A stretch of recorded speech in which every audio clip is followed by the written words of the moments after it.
Have you ever wondered what's really going on with that official-looking stamp on important documents? Well, today, we are diving deep into the official guide for becoming an Arizona notary public. And trust me, it's about a whole lot more than just a stamp. It's about becoming a guardian of public trust. I'm sure you have. We've all been there, right? You're signing a car title, maybe a mortgage or a power of attorney, and someone says, "Oh, you need to get that notarized." It sounds so official, so important, and, maybe a little intimidating. So you see the seal, you see the signature, the date, but what's the actual power behind all that ink? What does that official act of notarization really truly mean? And that's really the heart of it. A notarization tells the entire world that a signature is the real deal, that it was made willingly by the right person. It's a surprisingly powerful defense against fraud, and it all begins with the notary. So what does it actually mean to be a frontline defender against fraud? Well, it means you're not just a document stamper. It means you're a guardian of trust. The official definition really gets right to it. A notary is a public officer, which means they're appointed by the state, and their job is to act as an impartial witness. Their only job in the entire transaction is to verify identity and make sure the signing is totally legitimate. Okay, so are you feeling inspired to become a guardian of trust yourself? Awesome. Let's walk through the specific requirements you'll need to even be eligible here in Arizona. So the basics are pretty straightforward, right? You've got to be an adult resident of Arizona, and you need to be able to read and write English. But it actually goes deeper. You have to pass an exam, and this is really the most important part, you have to be a person of good character. And that's not just a formality. Any history showing a lack of honesty or integrity can get you disqualified because, well, the entire system is built on that foundation of trust.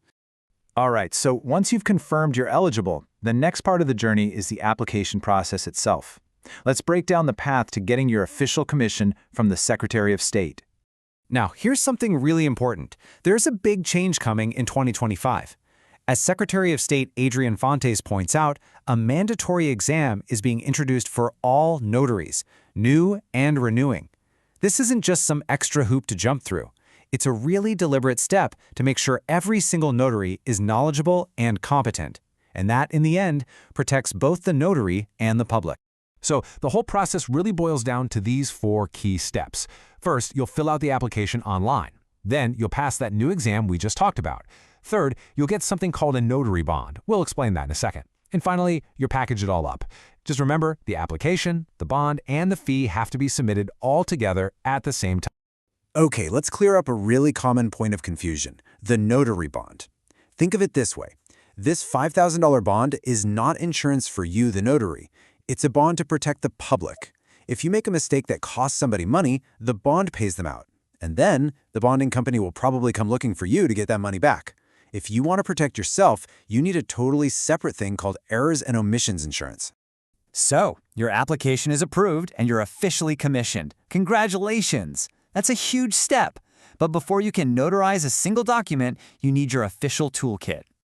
These are the 3 non-negotiable items every single notary has to have. Your commission certificate is your proof of authority. The seal, well, that's your official mark. And the journal is your official record of every single notarial act you perform. You literally cannot start working without all 3 of these.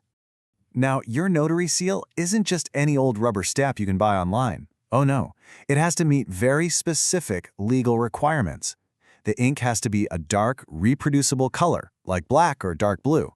It has to include your name exactly as it appears on your commission, your county, your commission number, and expiration date, and of course, the Great Seal of the state of Arizona.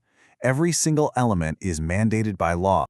And because that seal is so powerful, the law is extremely strict about protecting it. If your seal is ever lost or stolen, you must report it to the Secretary of State's office within 10 days. And failing to make that report, that's a serious offense. It comes with a pretty hefty $1,000 penalty. And now we get to the absolute heart of being a notary, the rules of impartiality. These aren't just suggestions, you guys. They are the absolute bedrock of the entire system of trust. This is what we call a bright line, and it's stated directly in Arizona law.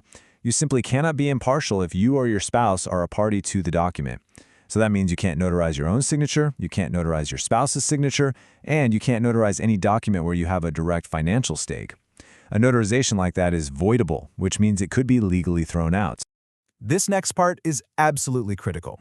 A notary is not an attorney. You cannot give legal advice, period. You can't even help someone pick what kind of notarization they need.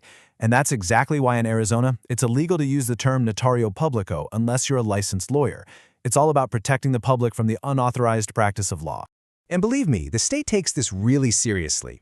Illegally using the term notario, for instance, isn't just a slap on the wrist. It carries a civil penalty of up to $1,000, and it will get your commission permanently revoked. And it can get even more severe. If you actively advertise that you can provide legal services when you're not an attorney, well, you've crossed the line into criminal territory. That's a Class 6 felony. The stakes for a notary who oversteps their authority are incredibly high. So we've gone through the process, the rules, and the very serious responsibilities. It's about so much more than just a stamp and a journal. It's about being an impartial guardian in moments that truly matter. So the real question is, are you ready to hold that trust?